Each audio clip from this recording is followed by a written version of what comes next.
ஆகையால் கிறிஸ்துவுடனே கூட நாம் மரித்தோமானால், நான் மரித்தேனானால் அவரோடே கூட பிழைத்தும் இருப்போம், அவரோடே கூட பிழைத்தும் இருக்கிறேன்.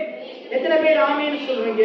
நான் கிறிஸ்துவோடு கூட மரித்தேன், நான் கிறிஸ்துவோடு கூட பிழைத்தும் இருக்கிறேன். எத்தனை பேர் ஆமென் சொல்றீங்க? நான் பிழைத்தும் இருக்கிறேன்.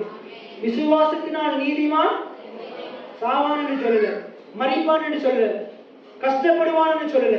விசுவாசத்தினாலே நீதிமான் பிழைப்பான், உயிரடைவான், உயிர் பெறுவான். எத்தனை பேர் ஆமென் சொல்றீங்க? ஒரு நீதிமானுடைய வாழ்க்கையில அவனும் மரித்து போன நிலைமையில் இருக்க முடியாது, அவனுக்கு இருக்கிற காரியங்களும் மரித்து போன நிலைமையில் இருக்க முடியாது. இன்னைக்கு நிறைய நீதிமான்கள் தாங்கள் நீதிமான்கள் என்ற அறிவு இல்லாததுனால, அவர்கள் மரித்து போன நிலைமையில் இருக்கிறதால, அவர்களுக்கு இருக்கிற காரியங்களும் அவர்களுக்கு இருக்க வேண்டிய காரியங்களும் உயிரடையாம மரித்து போன நிலைமையில் இருக்குது. இன்னைக்கு நீதிமான்களாகிய அவர்கள் தாங்கள் நீதிமான்கள் என்ற சத்தியத்தை விளங்கிக் கொள்ளும் போது அவர்கள் நீதிக்கென்று பிழைத்திருப்பார்கள். அவர்களுக்கு உரிய மரித்து போன காரியங்களும் அது உயிரடையும். எத்தனை பேர் ஆமென் சொல்றீங்க?